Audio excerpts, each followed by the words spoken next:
Party with your host, Dustin Rybka. Hello and welcome to Sex Party. I'm your host, Dustin Rybka. On the show with me is Alexa Andre. She is a podcast host. She's a sexologist. We're going to talk a lot about everything that she is up to. She is bisexual. She is solo poly. What does solo poly mean? You're going to find out about it. Alexa has been to orgies. She's been to sex parties. She's had threesomes with couples, threesomes with two men, tons of experiences. She talks about all of these experiences on this episode with me. And we also get into what it was like to be on a swingers cruise, what it was like to hold a man's penis while he peed for him. We talk about her new season of her podcast, In Bed with Alexa, which is coming up on season 2 very soon. So without further ado, please enjoy my conversation with Alexa Andre. This week's conversation. Alexa Andre, hi, hello, welcome finally to Sex Party. How are you doing? Finally, this has been months in brewing in the making, so I'm happy we're finally getting it done. Yeah, me too. You're right. It has been brewing. It's been a bit of a witches, warlocks brew. I've been asking, you've been disappearing, then you come back and then say, well, okay, maybe, and then disappear. And then, I seem to recall we had a scheduled talk and you canceled on me. I did not. No, I never cancel on anyone. You did. I think you may be mistaken. I think potentially there was some emailing that didn't get, I don't know. Like, I feel like things get lost in the podcast world. People don't understand that this is like a different realm of reality. It's a different realm of being. When you're a podcaster, the sky is always falling, but we just need to deliver the episodes. So we just start catching the pieces and trying. So some things get lost, right? Let's just call it that. Okay, fine. Yeah, just for sake of argument. But I don't know. I mean, I'm just very grateful, to be honest, that you're here on the show. And I've got burning questions. The audience has no idea who you are, right? Or maybe they do, since you are quite a big podcaster and voice in the sex creator field. But just in case, for those people who don't know who you are, they don't know what you do, can you introduce yourself, talk a little bit about who you are, your favorite ice cream, what you do? Okay. Contrary to popular belief, my favorite ice cream is vanilla, even though that's the only vanilla thing in my life. Love it. Other than that, I am a psychologist and a sexologist. And I'm a baby podcaster. My podcast it's a newborn. I am just big because of my Instagram, but hopefully the podcast grows. What else do you want to know? I'm 26, originally from Costa Rica. Love everything: masturbation, orgasms, communication issues, couples problems, being queer, sex parties, orgies, the swinger community, all of it. Give it to me. All at once, right? I think it's hilarious that your ice cream flavor is vanilla. I mean, that. Yeah, no, that sets it up perfectly. Okay, you said a lot. We love that. We love a lot. And I think, you said you're a baby podcaster, but I mean, how long have you been doing the podcast? I only did one season, and I've released 8 episodes. That's it. The 9th comes up this week, but I feel as though, right? Like I see your clips everywhere all the time. So and like your following on your personal following on Instagram, right? And then the show following are pretty. I mean, there's a lot of engagement happening there, and I think it's because your content is good. And you said everything from masturbation to sex parties and orgies and swingers parties. Let's dive a little bit more into that. I hate when I say dive into something, but here we go. We're on the diving board. We're diving in. Why do you hate it? It's fine. I feel like it's just one of those words I'm trying to stop using. Let's dive in, As a scuba diver, I approve of the verb. Yeah. Okay. Well, you're allowed. You are more qualified than anyone to allow that word. Okay. So what would you say got you into, I mean, were you always a sexual person from the time you were young, or was it something that struck you like in high school and you just had like a lot of sexual thoughts where other kids are thinking about like Transformers and you're like, I wonder what that person looks like naked, or like how did it happen for you? I think I was always super sexual, but I mean it in a, I was so curious. I wanted to see naked people. I wanted to see people's bodies. I was interrogating my friends about their first kisses, about how it felt, about, oh, you got fingered. How many fingers? Did you like it? Did you not like it? Are your nipples sensitive? Because Jessica's aren't, but Sylvia says she gets licked and, it's too much. So, like, how are your nipples? And, like I wanted to know everything, and I still do. So I'm still going around asking people how sensitive their nipples are. Like, I want to know.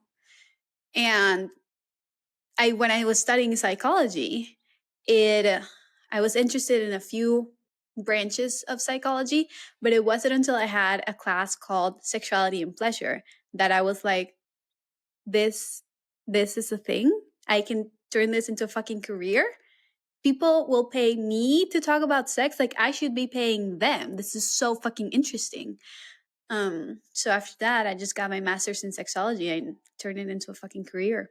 That is incredible. And I think, a lot of people don't realize that. I think a lot of people have sexual urges. They're not just horny, but like you said, like they're more into the mindset of what the other person, like, yeah, okay, I want to see what they look like naked, but like, what are you thinking about and why? And where did that come from? And people don't realize that they can study that in university, or they can start a podcast or write a book or ask their friends or whatever. I think there's this weird stigma, at least in the United States, I'm sure all over the world, where it's like, oh, sex is, that's just for, So did you encounter a lot of like pushback being that way when you were younger? And I mean, I was raised in a certain way. My parents were like, only have sex if you're in love with the person.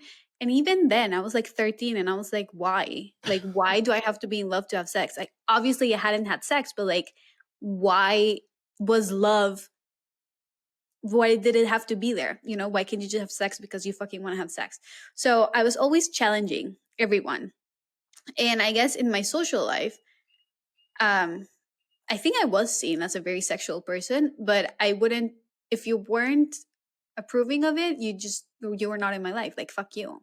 I don't want you. And it's still that way to this day. I'm sure there are people that fucking hate what I say, but they're not in my life. I don't see it. Like, I don't feel like I have haters because I'm in such a little bubble. Everyone's a slut. Everyone's like, bi. Everyone supports me. Everyone loves what I do, that I don't even notice if that people think differently. yeah, no, well, that's great. I've got an inbox full of death threats and whatever, but I think it's probably because But I'm not. how?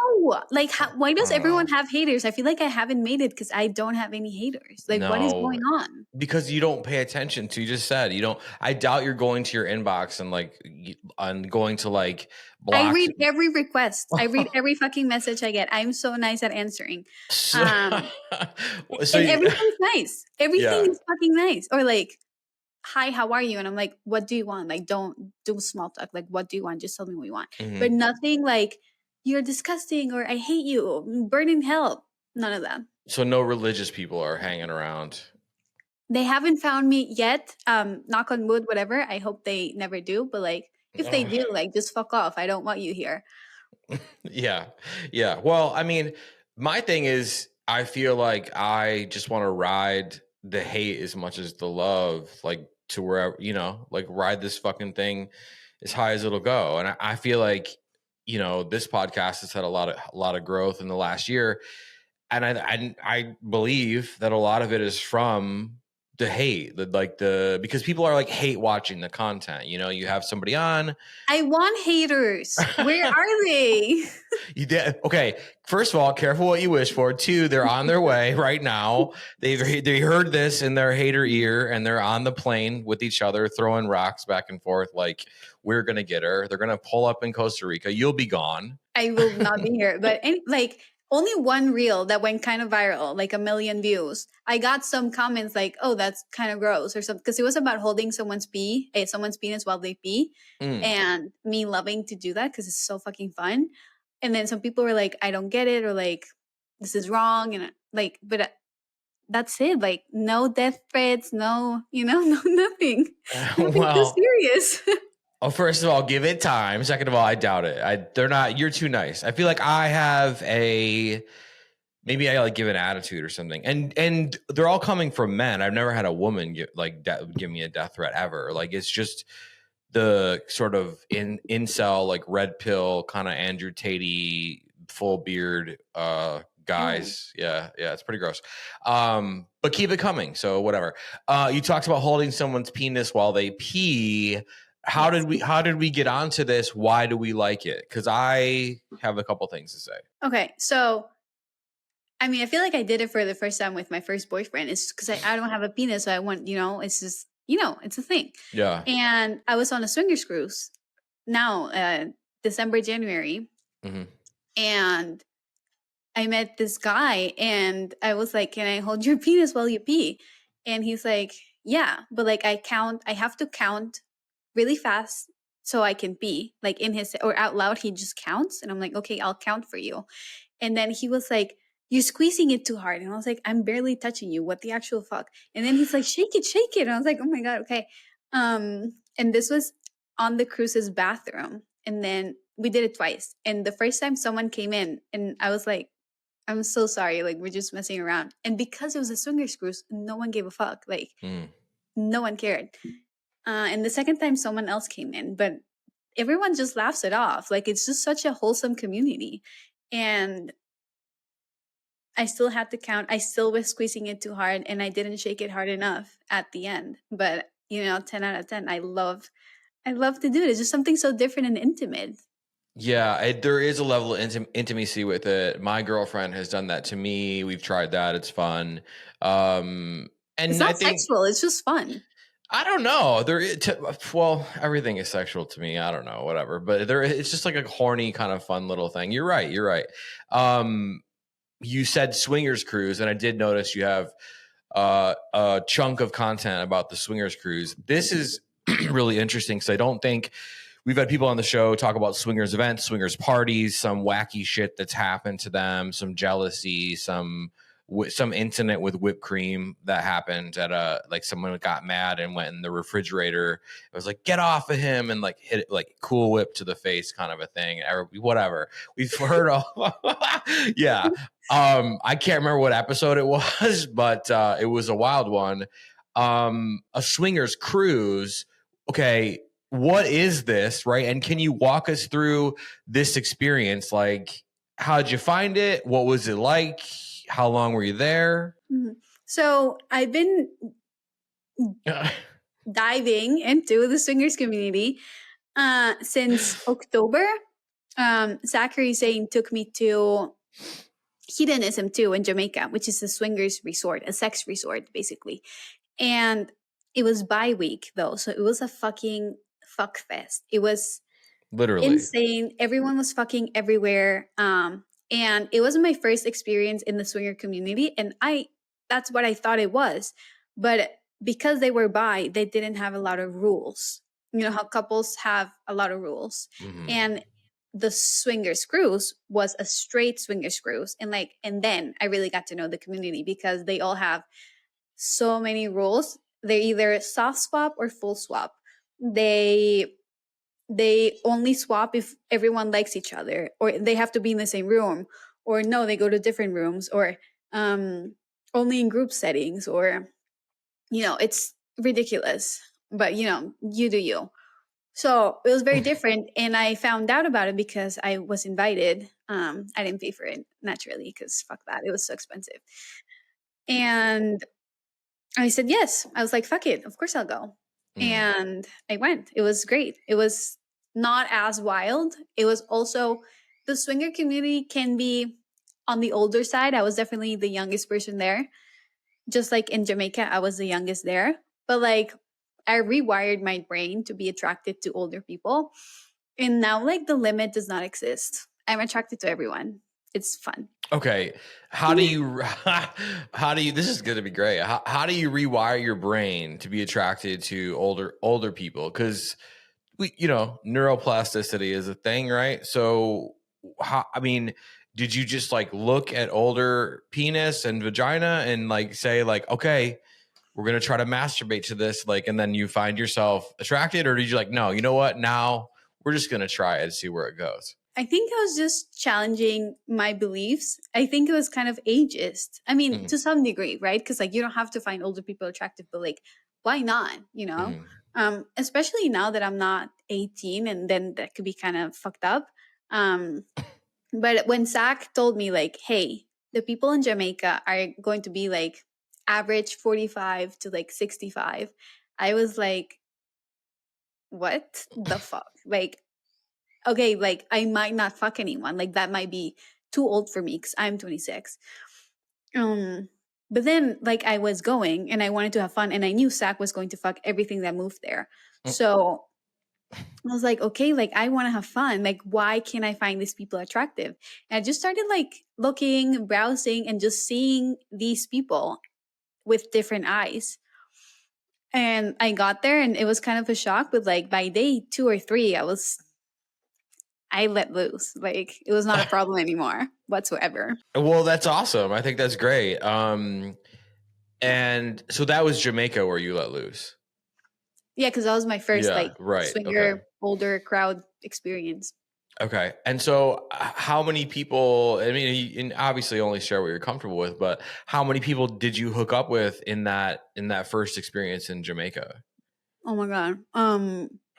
I have to count, but like, see, episode 2 of my podcast is Zach and I resharing everything that we did. But we had quite a few orgies. First night we had like, we were fucking, then like some couple kind of joined us, but kind of not. Then we had like a 6-person orgy. Then we had a foursome. What else? Then we had like the hottest threesome on the pool, and everyone was watching. Then they clapped for us. It was fucking magic. I don't know, a few threesomes, a couple orgies, and I went one-on-one with someone else. I don't know, a few people. It Sure. was fun. It sounds great. Okay, the hottest threesome, right? What made it so hot? What made it so incredible? Well, I'm not an exhibitionist, but so I just tune it out. I close my eyes. I get super shy. But this gorgeous man comes up to me, introduces himself, and then he asks me about Zach, who's like 6 feet away, flirting with someone else. And I was like, oh, that's Zach. So they introduced themselves, and 5 seconds later, they were making out. And I was like, oh my God, that is so hot. Because Zach is bi, and it was bi week. Everyone was bi. And after a few seconds, I was like, Zach, can you please suck his dick? Because Zach is like a god at sucking dick. Like he's so good. It's just the hottest thing ever. And we were at the naked pool, so everyone was naked. We could see this man's dick. It was ginormous. And I was like, Zach, I need to see your deep throating skills because you write about it so much. And he was like, yeah, sure. So gorgeous man sat on the edge of the pool. Zach was sucking his dick. Then Zach was like, I have to fuck you, to me. And I was like, okay. So I went to the steps of the pool, got on all fours. Zach was fucking me while sucking his dick. And then the guy came over to me and was like, I want you to suck my dick. And I was like, you're going to be disappointed because I have nowhere near the skills that Zach has. But sure, like I'll suck your dick. Obviously, it's a gorgeous dick. And then so Zach was fucking me, I was sucking his dick. And then Zach started sucking someone else's dick because he works that fast. And after a while, I was like, okay, I need a break. And we just like stopped. And I opened my eyes and everyone was watching. And then they started clapping. And I was like, oh my God. Well, yeah. Well, I mean, to be able to suck dick while fucking someone, I mean, that's like pro level that I don't think anybody. I just can't go as deep. Like Zach literally swap. Like you can feel the bulge on his throat. Like I will not. Like I just can't get past a certain amount. I just cannot do it. I will gag. Yeah. So he's Yeah. the king of sucking dick. So nobody came to a climax in that scenario. No, no one came. It was just for a little while. It was just Yeah. fun. Yeah. And I think that's another thing too, is like people do things for experience and like for the pleasure of it rather than it being like this goal oriented. Plus, I feel like, you know, if you bust your nut in the first hour of the orgy, it's kind of like now you're sitting on the sideline drinking Sprite, waiting for the moment to come back. You know what I mean? Like, so what is that like? Well, I mean, are you multi-orgasmic yourself? I can, Yeah. but like if I'm having sex, it's hard to come, and that's not my goal. Like I am pro orgasms. Everyone that wants an orgasm should get an orgasm. Mm-hmm. If you want one, you should get one, and people should care about your pleasure. You should advocate for your own pleasure. But I have so much fun, even if I don't come. That it's fine. Like if I don't come, it can still be a successful encounter if they cared about my pleasure, right? Like if they didn't give a fuck, I'm like, okay, no. But if they tried and I was satisfied even though I didn't come, fuck yeah, it was great. I don't need to come. Yeah, I agree with you. And I think that as a man, right, as a heterosexual man who's been with women, it's like that's weird to them where it's like, wait, you're not going to come. And I'm like, I don't really, I mean, I either get myself off, right? Like in front of you, with you, whatever. But like, I don't per se, I don't need that. And that's always, I've always just enjoyed that experience with that person, right? And it can build to something. And you know, and sometimes it's like, fuck, like the best ever is like when you're not concentrating on having an orgasm, you're not concentrating on coming, and you're like, fuck, I'm gonna come. Like that to me, that's like that's a gift. That's the best. It feels, you know, it's awesome. Okay, so a couple quick follow-up questions. Is Zach your partner, or he just a friend that you guys like do events with, or? Right. We're just friends. Yeah.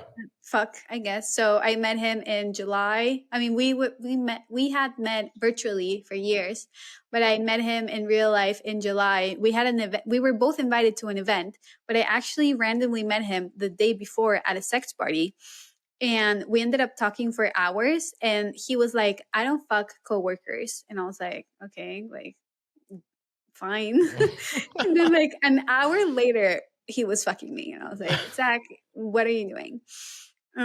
So that's when we met, and no, we just went like as friends. But everyone was like, how long have you guys been married? And we were like, we no. Yeah. Sorry. Yeah. Okay, so he takes you on this. So he took you on the swinger cruise as well. No, just to the sex resort, because he was Okay. writing an article for Men's Health, and he could bring a plus one, and he was like, you'd be so fun to go with. And I was like, I know, let's go. Amazing. Okay, so swingers cruise, did you go with someone else, or did you go just as like the solo unicorn that everyone's trying to get into a? For this cruise, you had to go with someone else. Okay, so you went with just another friend. Yeah, we don't talk about him. Oh, okay. So we'll leave him out. We'll leave him out. We'll leave him out of the. We don't talk about him. Yeah. Okay. We'll leave him out of the narrative. Okay. So, just a couple questions, and then we'll jump to the next. But okay, on the swingers cruise, I think people in their mind think it's going to be like this. I mean, it's a cruise, right? And you're going to swing. I mean, it's a swingers cruise. So, like, I think people maybe to a point think that it's just going to be like this insanely horny thing where everyone's like grabbing at everybody and there's no consent or whatever. Can like you set the record straight on that a little bit? Yeah. So I think I thought it was going to be wilder than it actually was, because most couples end up just soft swapping, which means they do oral and everything other than penetration. So it's like not as wild as you'd think. You would go to the playroom and you'd see husband and wife fucking on a bed, on every bed. Like no one was swapping, no one was having orgies, threesomes. Like it was like, I thought it was going to be wilder. I still had so much fun, but I had different expectations because of fucking Jamaica. That ruined my expectations because it was so wild. Yeah. But consent wise, the swinger community is more opt out consent versus enthusiastic consent. So they will just hug you. They will grab your back while they're passing behind you. Like people will touch you without your permission. So, but if you're uncomfortable, if you say no, they will respect it. It's just a different kind of consent. So in Jamaica, I had a hard time the first time I went to the naked pool, and everyone was literally rubbing against me. I was like, why is everyone touching me? Like, what the actual fuck? But Zach was like, hey, that's just how it works here. Like, I'm like, that's just how they are. You just say no if you're uncomfortable. And he was right. Like, I got over it. I sucked it up. And if I said no, everyone respected it. Yeah. Yeah. No, I think that's important too, because to paint that picture that a lot of these, well organized events are consent based. They do revolve around like people saying yes, saying no, all of those things. And like, what an interesting point that mainly it was soft swap. I would imagine that would mean also too that a lot of like the women were like coupling up, but wasn't like the women or the men were switching with each other, like hard swap, right? No, yeah, they were switching, but they weren't doing penetration. Yeah. So okay. I actually didn't see any threesomes because like everyone was straight mostly. There were a few bi women. There must have been bi men, but male bisexuality in the swinger community is still not as accepted. So like it's very behind closed doors. Right. Yeah. On your Instagram bio, it says bi and solo poly, right? So explain, I mean, you already did kind of, but like, let's go over that, right? Obviously you're bi, and I have a follow-up on that. And obviously you're poly, but solo poly, because this is sort of a new term on this show, I would say, for the audience. Explain what solo poly means and how you practice that. So it's within non-monogamy, right? And regular polyamory means you can have either multiple partners and they're all in the same category, or you have one primary and a few secondaries, maybe some comet partners, whatever. When you're solo poly, it means you're your own primary. Like you come first. You might not have a desire to get married, have kids, live with someone, join finances. Like you are your own partner, basically. And then after that, comes everyone else. Like you can have significant committed relationships and you can have a boyfriend, a girlfriend, whatever, and casually date. But like you still might not just have a desire to solidify those relationships into, the typical relationship escalator that moving in together, marriage, kids, whatever it is. Sure. So a lot of people that I initially identify solo poly, then transition to polyamory, there's very few people that stick to this like their whole lives. And I am open to, evolutioning and evolving whatever into something else. But for now, that is what is working for me. So do you find yourself then being the one that joins like other polyamorous couples then probably a lot? I mean, but only because I'm a slut, not because. Well, yeah, just for like adventures. You're not like joining, but like, that's how, when I read that, and again, if I'm wrong, totally set it straight, because that's what we do. We ask the smart and stupid questions here. Yeah.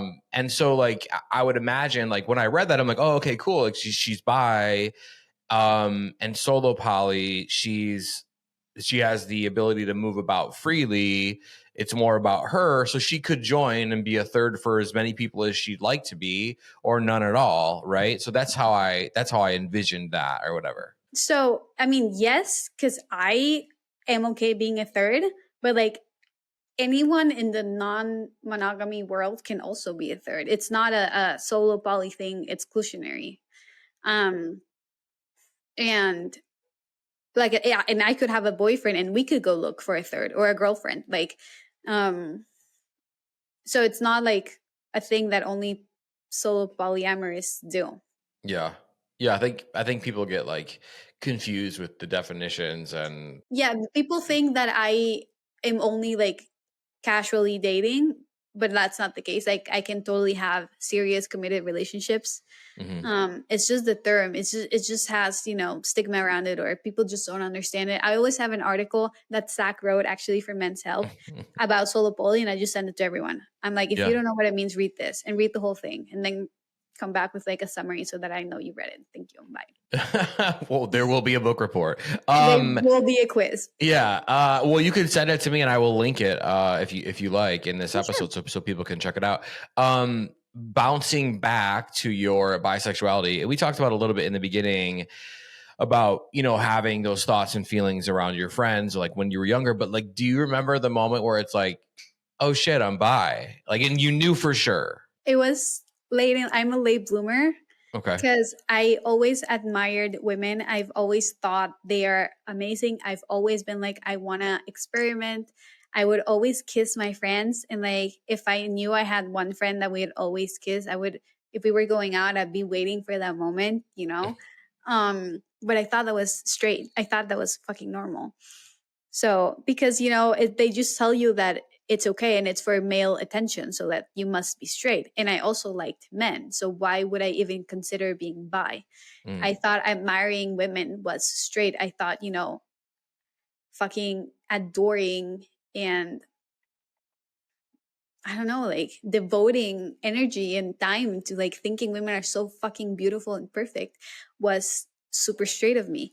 Also because I wasn't attracted to women in the way men are portrayed to be attracted to women. Like I don't see a pair of tits or a big ass and I'm like, oh my god, that's so hot. Like no, I'm more like, oh my gosh, she's so beautiful. I appreciate it so much. Like, oh my god, you're perfect. It's more of an adoration, more and less so of an I wish I could fuck that, you know?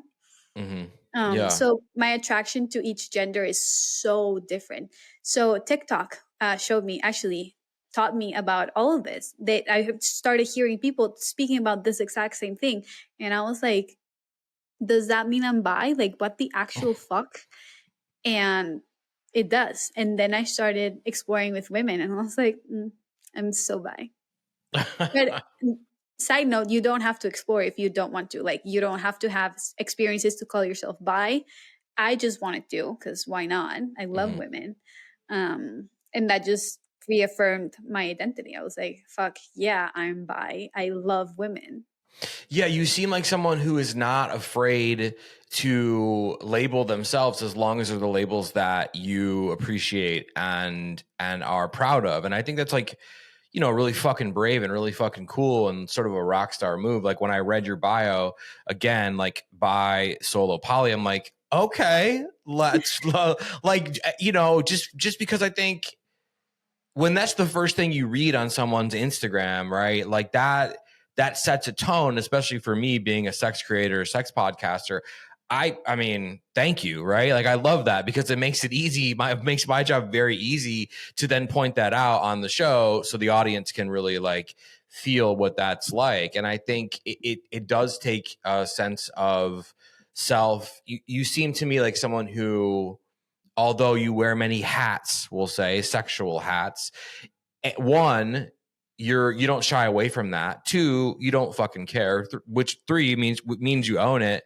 And four, maybe there's some more hats to come in the future, right? Like, I think that's super interesting, and I fucking applaud that shit because so many people shy away from things that they like because they think that it'll get them judgment or people will look at them weird. And at the end of the day, like, weird is fucking great. Like weird is rock and roll. Like I love weird. And I think We that we like should, weird. yeah, we like weird. Yeah.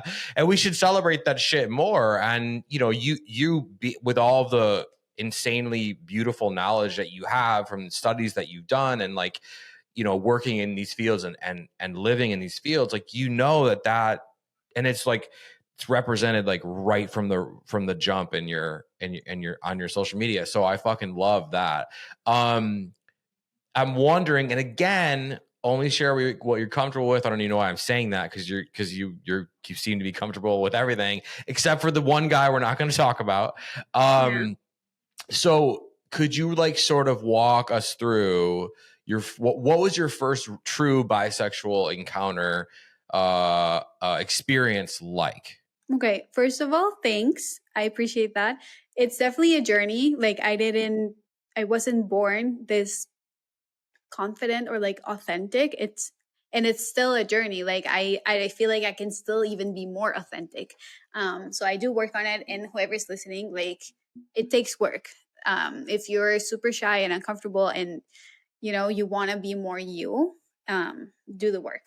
And like it's not easy, but you can do it. I did it, right?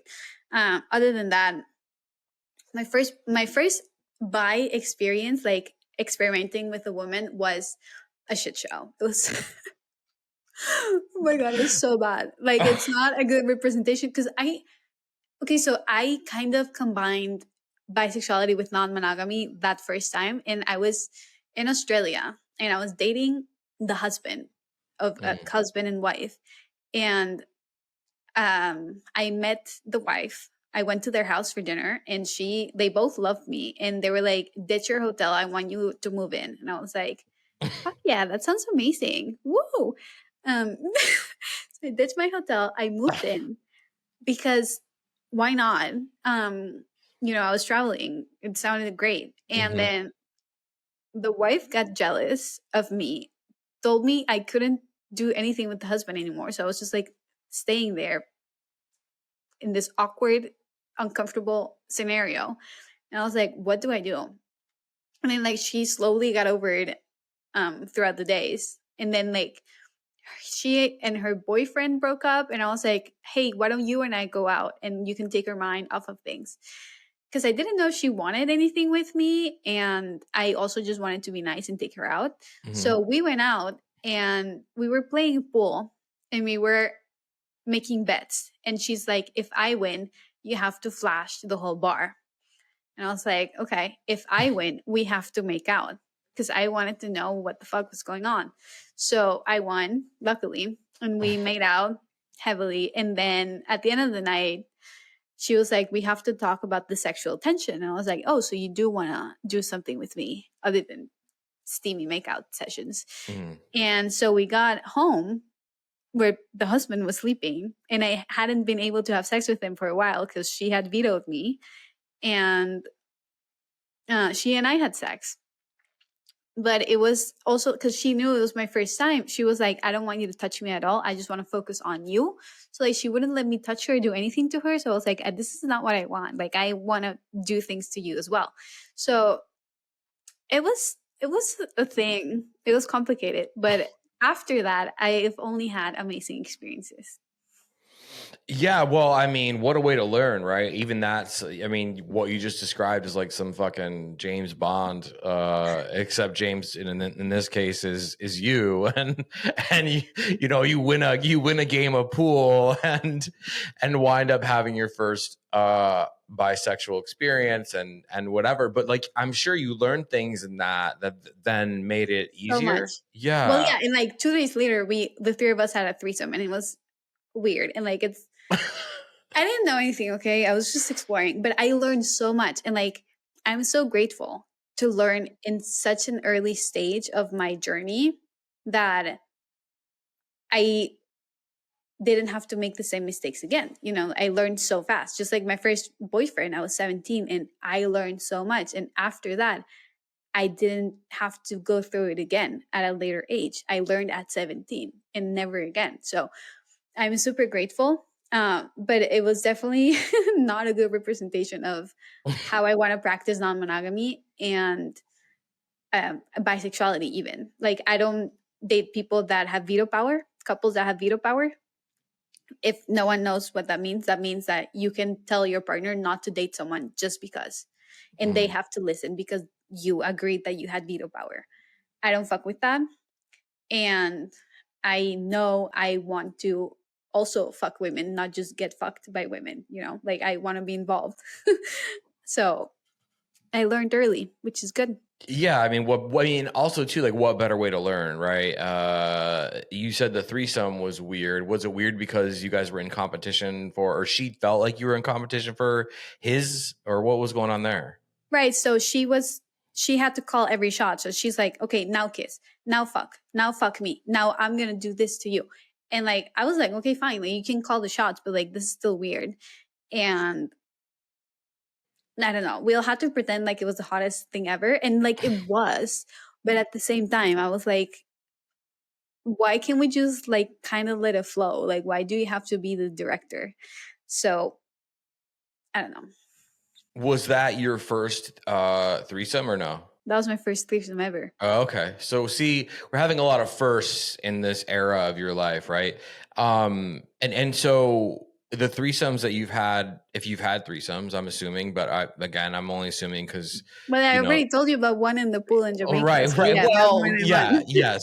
So, and also too, like, I don't know how soon after this threesome you had another threesome, whatever, but like, what did you learn that from the threesome that you had with the very strict, dominant, but not in a good way, woman, that you then took to other threesomes to make it flow, like you said, like flow more easily? Because the threesomes I've had, that was the good part about all of them up until this point, right? Is that they were just this free flowing kind of fun thing. And so that also can be tricky to find that dynamic where it's free flowing, you know? So did you learn stuff where then you're like, hey, I got an idea. I learned it this last time. Let's not do that. Like, whatever. Yeah, so that's the only threesome that I would say wasn't a negative experience, but it was like gray zone. Everything other than that, every group experience I've had after that has been insanely amazing. Mm. So it was actually a few weeks after that I had my second threesome with two best friends. And it was like a surprise threesome. I didn't know I was walking into a threesome, but they surprised me with it, and I was very okay with it.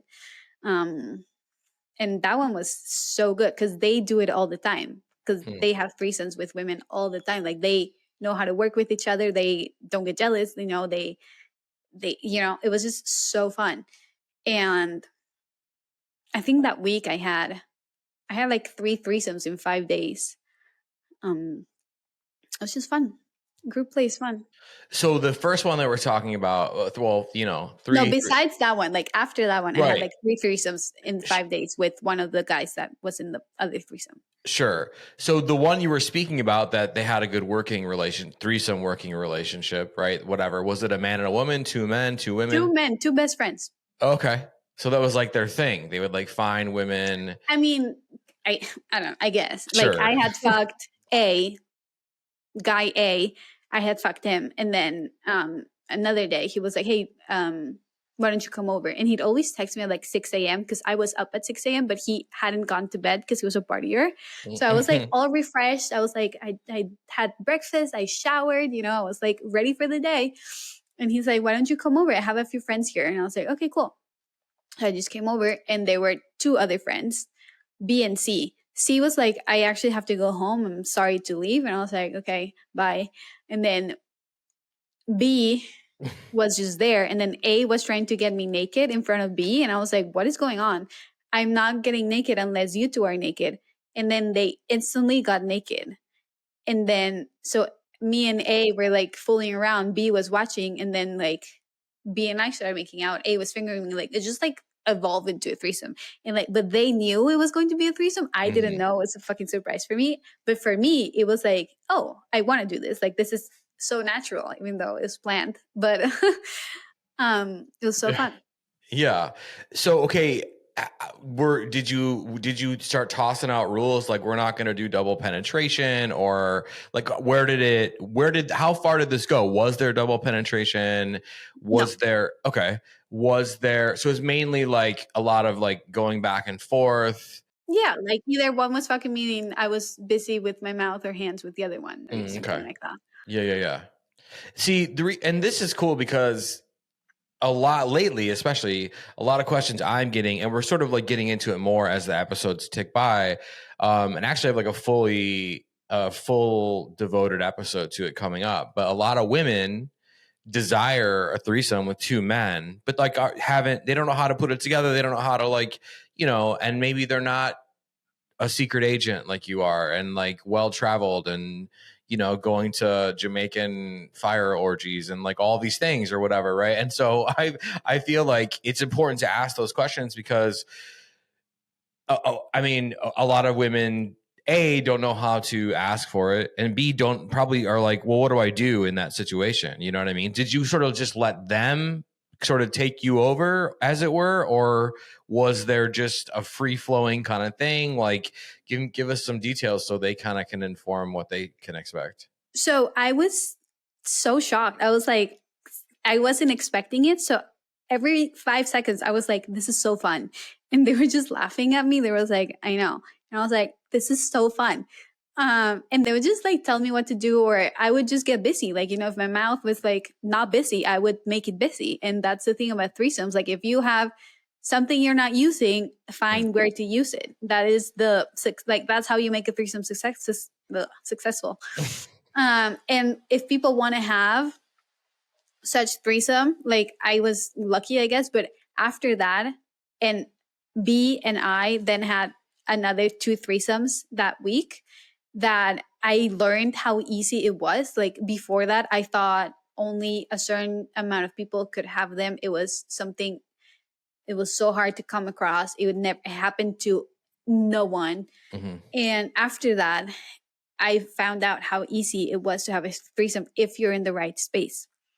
So B, one other day, he just called another friend, another guy, and we had a threesome. And then another day, the next day, we were like, I want to have a threesome with a girl. So I went on the apps.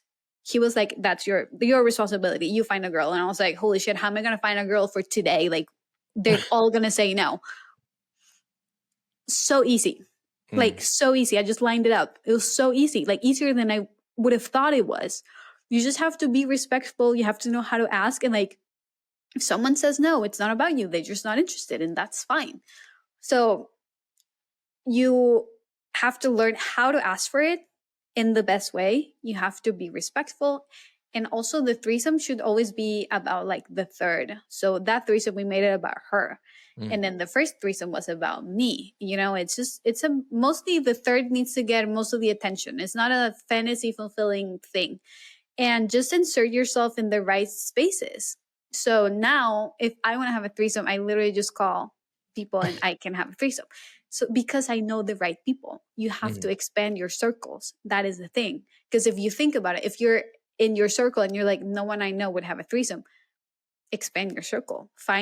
Be surrounded by people that have threesomes regularly, and that it's not just some wild fantasy you hope to achieve sometime in your life, but it's a regular Wednesday afternoon, Yeah.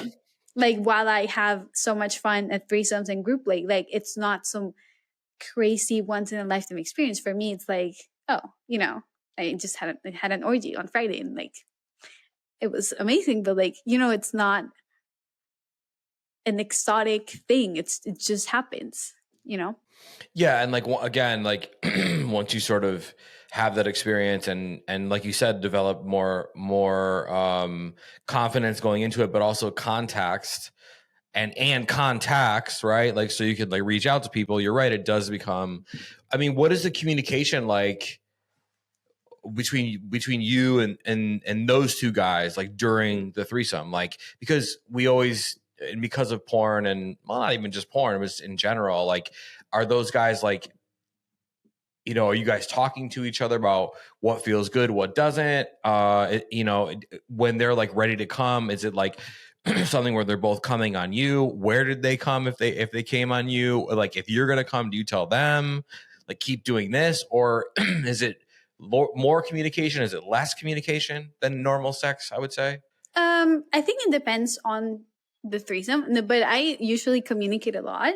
Yeah. So it was more like, okay, who's gonna fuck me first? Okay, now switch. Now I want this, and then they'd talk to each other and be like, oh, isn't she so hot? And I was like, oh my god, like they gave me so much praise, and I was living for it. I love praise, and I just kept saying, this is so fun, because it was so fun, and someone was going to come, and I'd be like, oh, like, okay, cool, like we were wearing condoms, so like I don't give a fuck. Or they'd be like, can I come in your mouth? And I say yes or no. You know, you just ask in the moment.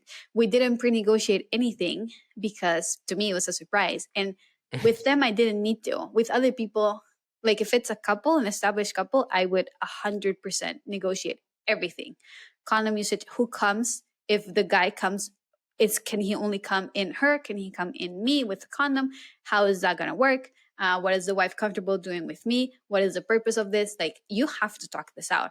But sometimes you don't. And those are pretty magic. Yeah. I mean, and thank you for that, because I think you took all those questions and just like answered them in a way that only someone with your experience and brain could, because you just gave the answer like, hey, in a threesome, you know, with a couple should be like this, but if it's more kind of happens surprise, could be like this, you know. And in the moment, like I feel like in the moment communication, no matter what kind of a threesome is like insanely important and can be a lot of fun if you play it the right way.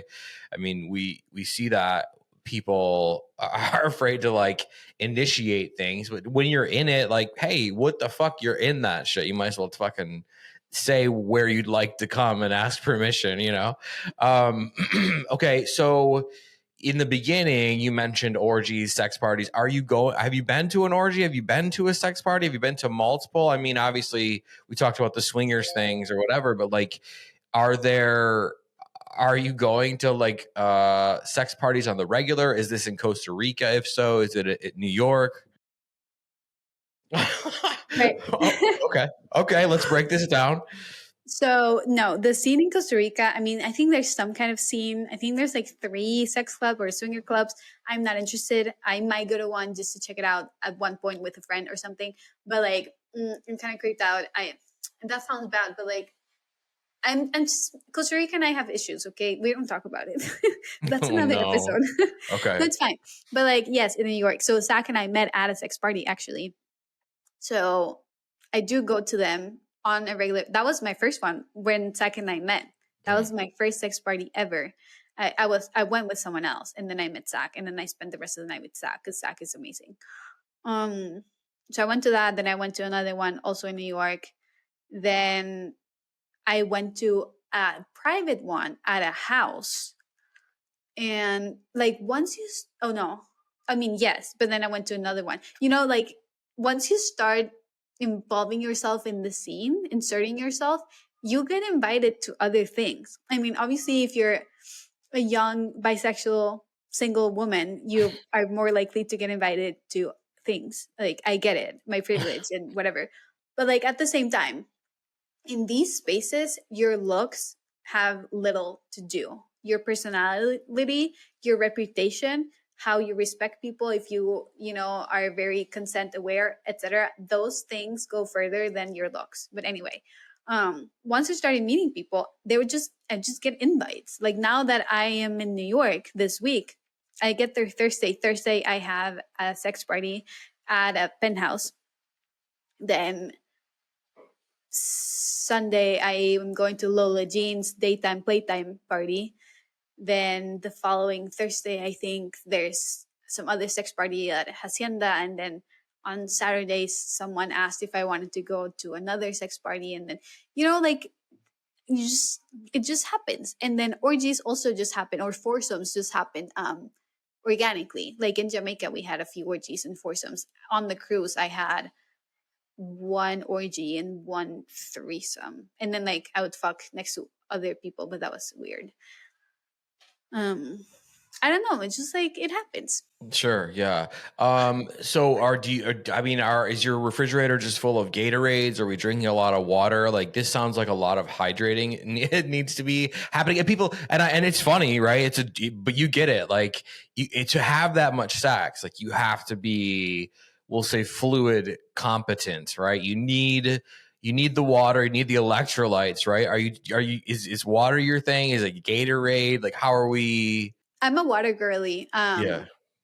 I rarely even drink alcohol, so I'm just always like with my water everywhere. So yeah, water. I'm always giving water to everyone. But yeah, it takes energy, but it takes a lot of good planning skills.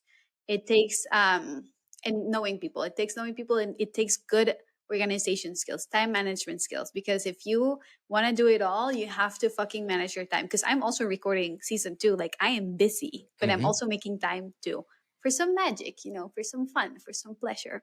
Yeah, I think, and anybody listening to this or watching this, like, they could use some magic. I can feel it out there. Everyone's kind of like, I'm horny. I don't know what to do. Maybe I'll try. So this is great. And being busy, like, you have to party hard, right? But you have to work hard at the same time. Like, it's a thing. It's a yin and yang thing. So I think that's a really important point too. And you can do these kinds of things where, like, you can go to a sex party, you can go to an orgy. Well, I don't know about an orgy, but you can go to a sex party, just hang out and, like, yes. I think people think they're going to be fucking for 8 hours straight, but like most of your time is downtime. Most of the time you're mingling, you're meeting people, you're flirting, and you fuck like 5% of the time. I mean, sometimes more. Some could fuck, for 3 hours straight. There's also kink scenes happening, and then you watch the kink scene, you applaud. There's food. Like at some of the parties I go to, there's always like a full meal. There's like a chef. There's a jacuzzi. Like there's an outdoor area where you just meet people. That's where I meet everyone. And a lot of people don't even have sex. Like they just go because the community is so beautiful that they want to be in it. They feel free. Like that's the only place they can be fully themselves. So yeah, you don't have to be like a freak or a slut or a whore like myself. You can just go and watch and meet people. Yeah, and that's important for them to hear that from you too, because I say it all the time, but maybe they don't trust me yet, right? Maybe we're still working on it, right? I've been known to give some toxic advice, but I always try to follow up with some thoughtful advice, Am I in a toxic podcast? What is going on? No, you're not. I'm very self-deprecating. So, and sometimes, like, I'll say things like from my past in the nightlife, right? Like, oh, this girl, da da da da, but I played mind games with whatever, but like we're past that, right? And this is like a different thing. Like we're all about staying non-corrosive, and so that's why we have people like you on, because I think it's important for them to hear it from you rather than hear it from me. So you can have experiences just by going and watching. And I think that's really important if you're easing yourself into this kind of lifestyle, that you, or even if you're not, even if you're just like fucking curious or horny and you want to try something, you can go and just hang out. And yeah, there's food at the good sex parties. They provide food, which is, people do never believe me. There's olives and snacks. So like it's there, right? No, like even a chef, like full course meal. And I'm like, okay, cool. Because we're all hungry and dehydrated from fucking so much. But yeah, my recommendation for first timers is to just watch. Like no fucking pressure. Go watch, get horny, then go fuck at home. Like you don't have to do anything. Just watch, or your only goal might be to talk to like 3 strangers, and like that's it. You don't have to do anything you're not comfy with. Yeah, no, I fucking love that you said that, and we'll probably clip that as one of the many clips we use, because that's fucking gorgeous. Thank you for that. I mean, because it encapsulates like this idea that sex isn't about the performance; it's about the experience, right? And that's sort of something that I like to drive home as well. Two final things. One, this is a very subjective question, which is why I think it's so fun. What would you say in all of this, in your adventures so far, good or bad, what has been your craziest sexual experience? Very vague, very broad question. I am definitely stalling to provide you time to think, to access your memories. But I just think it's an important and fun question to ask, because everybody's going to have a different answer. And I am waiting with bated breath to hear what yours is going to be. I can't answer. The craziest, like what does crazy mean? Well, that's up to you, Hasn't, because like whoever might hear this might be like, everything she's fucking said is ridiculous and crazy. That's why this question's fun. Right. So I think some of the experiences that I have shared might make it to the top, but like I cannot give you a top one. The pool threesome was fun. A few orgies that I've had were really fun. but like crazy, maybe I haven't done that much yet. Ask me in a year. Well, when you come back in a year, I will definitely ask you. In Let's close, start scheduling it now so that we yeah. actually get to record in a year. No, seriously. When we get off this, I will resend the link and we will make it happen. In closing, I definitely want to talk for a couple of minutes and like plug your podcast. Tell them about your podcast. When you started it, we got to it a little bit earlier. What kind of things you're talking about? Because I have people on who have really good podcasts, and obviously I've been chasing you for quite a while because not only are you really smart and talented and have a way of communicating that I am very appreciative of, but like your podcast is really fucking good. And the way you go about it is sort of runs right alongside of my interest, because with this show I try to provide this sort of like fun circus environment, but we're like learning things at the same time while we laugh. And with yours, like it sort of has its own version of that. So tell them about your podcast. What's the name of it? What are you doing on it? So podcast is named In Bed with Alexa because we record from bed. I am only doing in-person recordings at the moment. So both me and my guests are in bed. And we've mainly touched base on bisexuality, non-monogamy, rejection, communication issues, how to, lots of sex parties, but how to approach people. I also had Kenneth Play, and he gave us all his squirting tips and also how to deal with your average penis size or if you're insecure about your size, confidence, dating tips, dating sober if you're sober or sober curious. This week's episode is Lola Jean, and she's the squirting queen. Like, she holds the world record for volume squirting in the world. So I'll have her. I have the biggest female owner dungeon in New York. I have her. I don't know when that's coming out, but like for season 2 is more of the same, more experts. But I also want to have either a full season or some extra episodes of first dates on the pod. So I want to have a first date on the podcast, but it's so hard to find guests because it's on camera and it's in bed. So they're like, what, are we filming porn? And I'm like, no, literally it's just like what we would talk about in dinner, but like on the podcast. And some people just don't get it. Some are very shy. So it's been hard to find guests. I have like 3 scheduled, but I feel like they're going to bail on me. So we'll see. But I would definitely love to do like a full season of first dates on the pod. That I feel like that's so fun and different. No, that's fucking brilliant. I love that idea. And you get that. I mean, who wouldn't want to watch that? Great. I mean, count me in.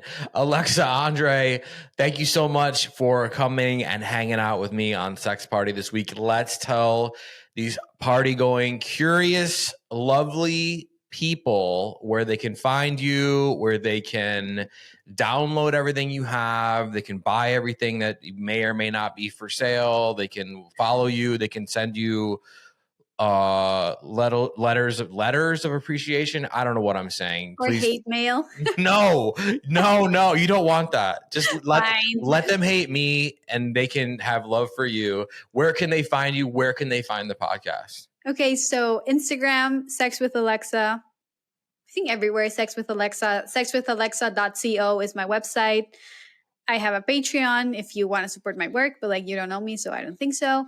And then the podcast is In Bed with Alexa on Spotify, Apple Podcasts, and YouTube if you want to watch the full video, which is way more fun than just listening to my awesome voice.